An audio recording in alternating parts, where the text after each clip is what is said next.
Well, hey, thanks so much for checking out the Selah Leaders podcast today. My name is Nick Newman. I am your podcast host here with our podcast guide, Darren D. Zizzle Zook.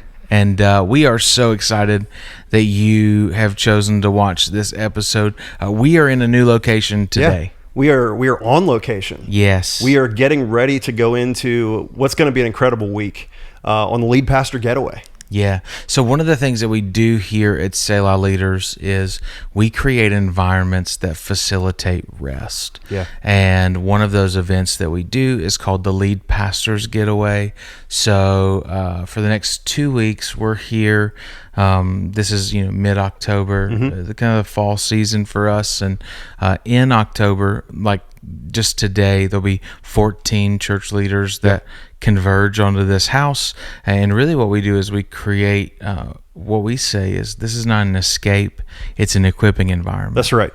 So we don't want you to just come away and then for the rest of your days go, man, I can't wait till I get back. Right. Instead, we want to go, how do we give you the tools and resources you need to thrive in the pressure cooker that God's placed you in? Right. And so that's what we're doing. So there's pastors coming in from all over. This week, we hit a break for a couple of days, and we come back and do it all over again with a whole new group. Over 30 church leaders from 10 different states. And so if you're a lead pastor that watches this podcast and you've never been on a Lead Pastor Getaway, we've got some coming up in March. We've just dropped dates for. Be sure to go to leadpastorsgetaway.com. We fundraise all the money for this. That's right. So it's completely free to you. The only thing that you got to do is figure out how to get here. And if that's a problem, we even help with that. And absolutely. So excited for today. Yeah, me too. I mean, and I think that's the biggest thing, and that's ultimately, this is really born out of your heart and your desire to see pastors understand what God's plan for a rhythm of rest looks like. Yeah. And so can you take us through some of that? Like what pastors should expect as, they embark on a Lead Pastor Getaway journey?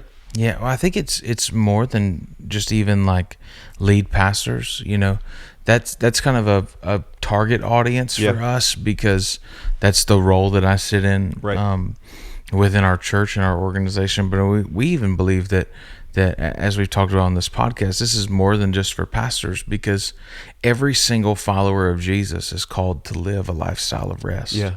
I mean, even those religious leaders who were exhausted in the book of Matthew as Jesus is talking, he's saying, come to me all who are weary and heavy burdened, and I'll what? Right. I'll make your life easier. That's right. No, he says, I'll give you rest. I'll give you rest. Yeah. Right? So rest is crucial for us. And I think the big thing that we try and help people understand is that as sons and daughters of God, we don't work for rest, we work from it. Right. And so that framework alone changes the ideas that we have about the things we do. Yeah. So instead of me going, I've got to work 6 days so that I can earn my day off. No, I rest first. Right. What if rest was the first part of your week instead of the last? Right. Like what if you started from a place of rest rather than hoping you don't run out of gas before you get to the gas station? Yeah, that's good. Right. It's like the difference between me going on a trip and hoping I'm going to find a gas station at some point versus choosing to stop before I ever start the journey. Right. And so that's what we really do. And I think one of the ways we do that, or one of the things that we talk about in a very brief segment on these trips is what I like to call holistic rest. It's this idea that what I found years ago was, as I was going on this journey with God, trying to figure out rest and healthy rhythms, I would go, okay, I just need to go home and take a nap. Yeah. And then the nap wouldn't fix it. Yeah. Like I would wake up more tired than when I started. I would be exhausted. I would be at the spot where I was going, man, my sleep is actually not bad. Right. But something's bad. Right. Something's off, and couldn't really figure out what it was. And so I started kind of talking with the Lord and reading through Scripture and trying to figure out, like, what does it look like to rest well? Yeah. What does it look like to do rest holistically? Right. Because as we navigate this life that God's called us to, it needs to be filled with rest. Yeah. But just doing it in one area is not enough. Yeah. No, that's so good. And I think one of the things I know for me, as you talk about that, I know for me, I've gone through seasons where I go and I'll take a nap and I'll wake up and I'll feel exhausted. I'll feel probably more tired than I did when I laid down. Yeah. And I think one of the things, we've talked a lot about as, we've grown in our friendship and is really, I think we have to recognize that there's a difference between resting our soul and understanding what that holistic rest begins to really look like. Yeah. And the physical rest that our bodies need to sustain us as we walk through life. Yeah. So the way we teach it is there's really 3 areas of rest in a person's life.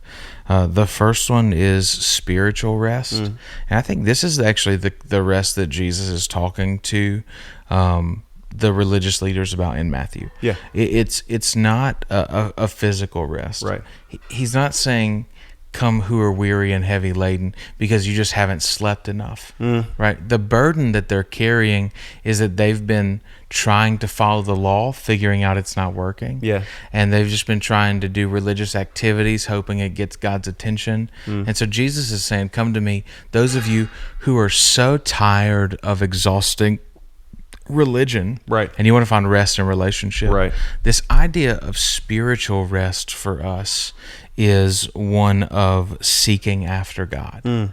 And I think if you want to rest well, there does need to be an element of kind of introspection or thought that goes into, what does it look like for me to hit pause and seek God? Right. Because Jeremiah is clear, when you seek God with your whole heart, right, you will, there's a promise, find him. Yep. If you seek God with half your heart, there is no promise to right, find him. Right. Doesn't mean you won't find him. Right. I have often found that there are moments in my life where when I didn't even know that I needed God to show up. Sure. He would. Yeah. Right. Like, I think John 4 is a good example of that with the woman at the well. She expected to encounter nobody, and yet Jesus was there. And but in our lives, we've got to figure out, what does it look like to seek after God? And to seek after him looks different for every single person. Yeah, that's very true. And I know for me, I mean, and this is actually something I have conversations with my team, or our team, on a regular basis, is feeding ourselves is actually our responsibility. Absolutely. It's not the job of a pastor to feed the entire flock. Yeah. We're to feed ourselves. Yeah. And so I think that comes, I think that's especially true for leaders. We have to remember we have to feed ourselves. You and I have talked a lot about, sermon prep is not your time with the Lord. Correct. And so I think that's something that we need to be reminded of. It's so good. Yeah. Well, I mean, because at the end of the day, if my relationship with God is all about external things. Right. So if I only spend time with the Lord because I have a sermon to prepare, all I'm doing is performing. Right. I'm not actually building my relationship with God. Yeah. And so seeking after God is going, God, what do you have for me? Not what do you have for your body, not what do you have even for my family. Yeah. I'm your son. You're my heavenly Father. So to seek after him is for me to step back and go, hey, if I want to really rest in this season, what am I doing to make sure that I'm investing into my pursuit of a God who is always pursuing after me? Yeah, that's good. So like, is there a book that I want to read? I love leadership books a lot. But over the last 3-4 years, I have made sure that for every one leadership book I read 2 books that are not leadership oriented. That's good. They're all focused on like, building my faith or things like that are spiritual disciplines, not just leadership principles. Right. And that's been super helpful. That's good. Seeking is really important. The second kind of rest we have is physical rest, which does matter. Yeah. Right. Paul in 1 Corinthians, I think it's chapter 6, talks about how our bodies are a temple where the Spirit dwells. What you do with the temple does matter. Come on, this might be some conviction for me. We're about to go into Lead Pastor Getaway, and we eat quite a bit on these trips. Yeah. It's something about pastors, and I think, also men, like, food is a love language. Yeah, we just put ribs on the smoker. We did. Right before walking up. Yeah. On to do this podcast, and so food. Food. Come on. Yeah. So when we go into physical rest and looking at it, earlier I mentioned that there are times where physical rest alone doesn't fix it. Right. But that doesn't mean you ignore your physical rest Completely. either. Yeah. So what does your sleep look like? Right. Because you will spend a third of your life sleeping. Mm-hmm. So you should at least do it well. Yeah. Yeah. Well, and there's times where it can be hard, right? I mean, we all have disruptions that create some challenges when it comes to physical rest. And there's so many of us, myself included, like we run at a pace that makes physical rest something that's not prioritized. Yeah.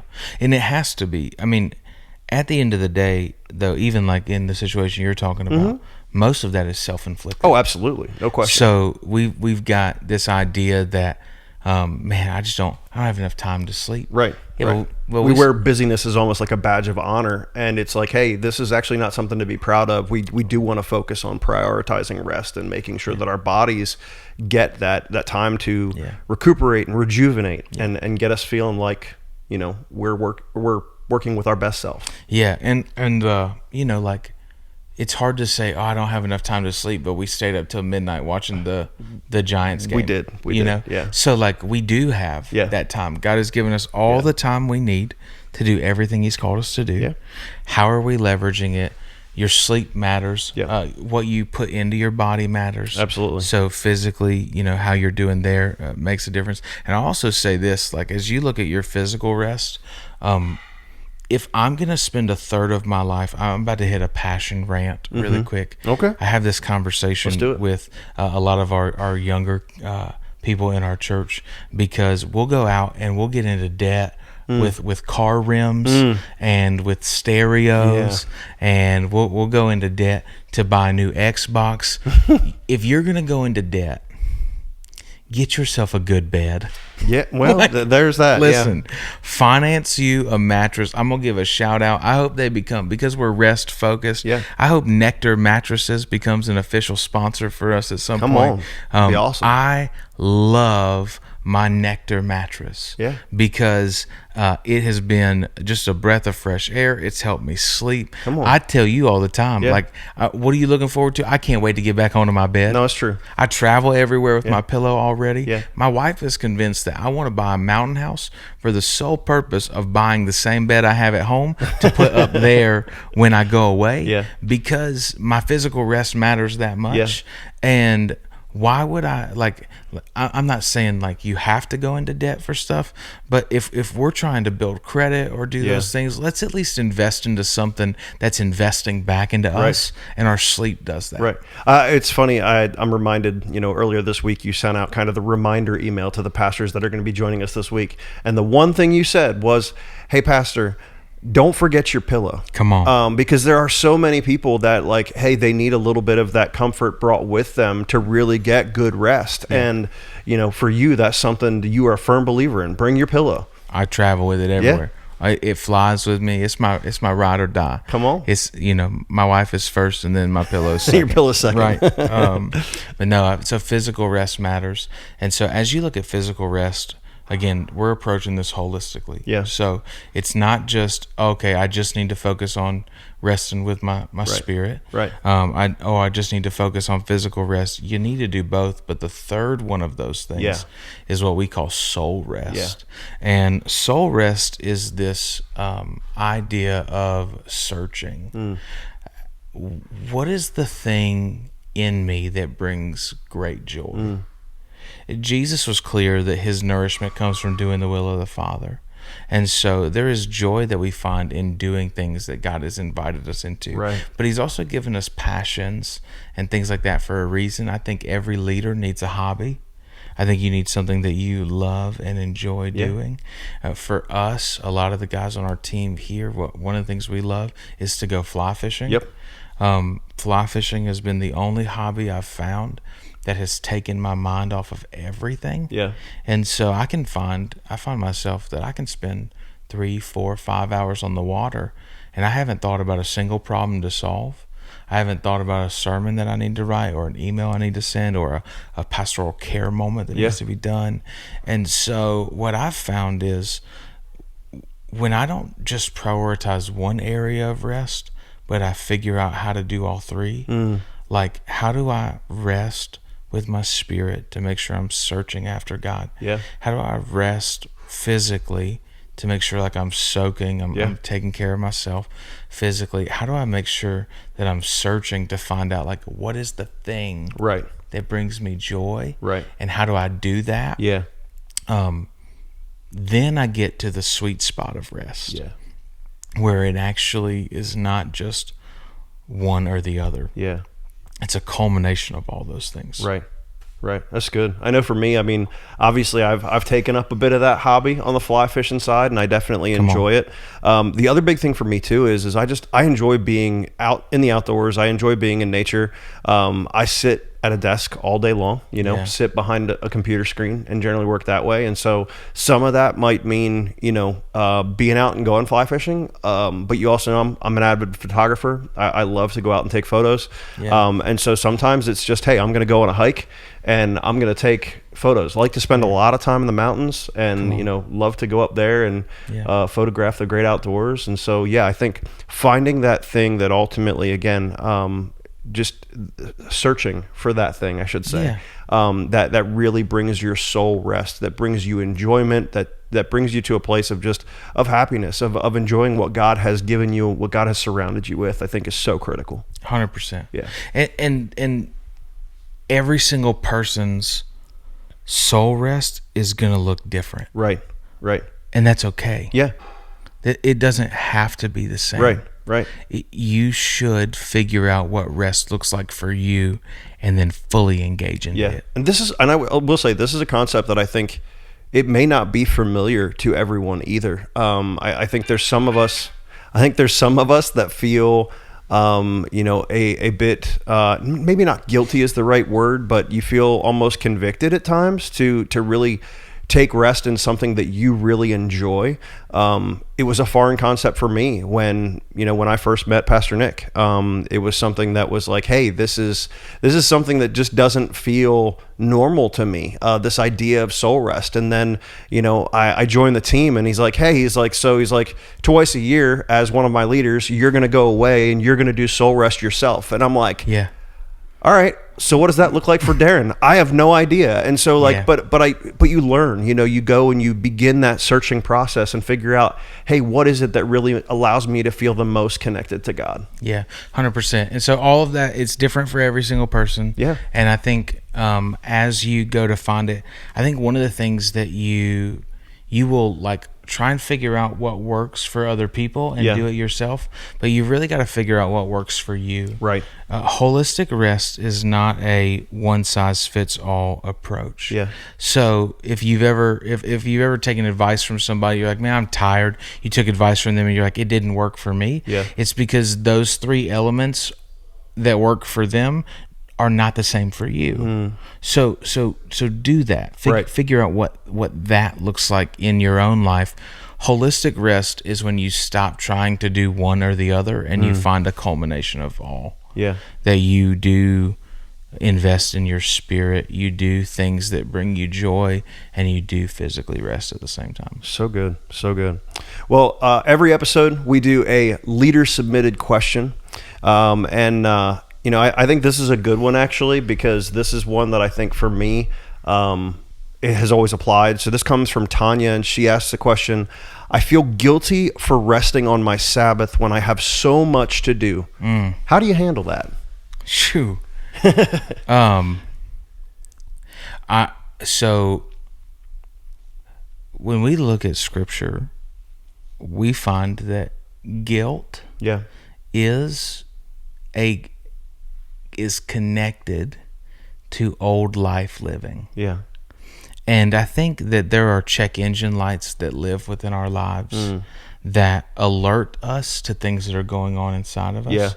And what I've got to do in moments like that, because I've been there. I have so many things to do, or somebody, needs something on my Sabbath. What does that look like? We've had conversations like this before. Because I don't fall in the camp of I just won't do any ministry on the Sabbath. I think Jesus fought Pharisees over that fairly very hard, much so, and was fairly clear that like people matter to God. And so if somebody calls me on my Sabbath, it's not like oh my gosh, how dare you, or anything like that. But there are times where I've felt guilty because I know that in order for me to rest, someone else can't, or things like that. And I've got to acknowledge when I feel guilty about doing something God mandated. Right. Like, God didn't make the Sabbath optional. Yeah. It's the only one of the 10 Commandments that we disregard. Mm-hmm. Sabbath is a priority for God. It must be a priority for me. Yeah. And if I feel guilty about doing what God has made a priority, it's a scheme of the enemy to pull me away from his best. Yeah. And that's the simple advice is do it anyways. Right. Like, when I feel guilty about doing what God has told me to do, I do it anyways. Right. Because the enemy's just trying to push me further from him. Yeah. No, that's so good. I feel like that's a little bit of a teaser to some of what they might hear on a Lead Pastor Getaway, if that's something they choose to join us on. Absolutely. And we would love that. And we're, at Selah Leaders, first, we also want to say thank you for the people who invest into Selah Leaders as a nonprofit organization. Absolutely. All gifts are tax deductible, but man, it goes to putting out podcast content, and it goes to, podcast content. You and I sit down and write stuff, and then we just show up to film. That's right. So but it helps produce and build resources, which we're looking to do more of. Expanding getaways beyond just lead pastors. Doing some stuff with pastors' wives, executive pastors, even business leaders. Right. It helps with the stuff that we do at Selah Fly to serve people and teach them the hobby of rest. Right. And so all of that stuff makes such a big difference. And so we're so honored for those who come alongside our organization to do that. Yeah, absolutely. We appreciate everyone who does. If you have a leader submitted question for us, please drop it in the comment section of this video or another one of our videos, or I should say podcasts. Come on. You can also send them to us via email at info@selahleaders.com. But man, this has been a great episode. Phenomenal. Love talking about rest. This is one that I feel like has been a little bit overdue for us, but it's taken a while to get on location at a Lead Pastor Getaway to do this. Yeah, man, it's been great, and excited that this is really the start of the week for us. Yeah, it is. And what I love the most is I love seeing where a pastor comes in and then watching him leave completely changed. Yeah. And so I look forward to the day where you get to experience that kind of rest for yourself, for those of you who are listening. So again, thanks so much for tuning in today. Darren gave you all the stuff. Like, comment, subscribe, and share. If you need a new car, feel free to email Darren, and we'll see you next time. Hey, thanks so much for checking out this month's episode of the Selah Leaders Podcast. Darren and I are so grateful that you chose to spend some time with us today to check it out. But do us a favor, be sure to hit the like button, subscribe, comment, share it with a friend, family, or another leader in your life. It would truly make a huge difference. Yeah, and if you'd like more information, jump over to selahleaders.com.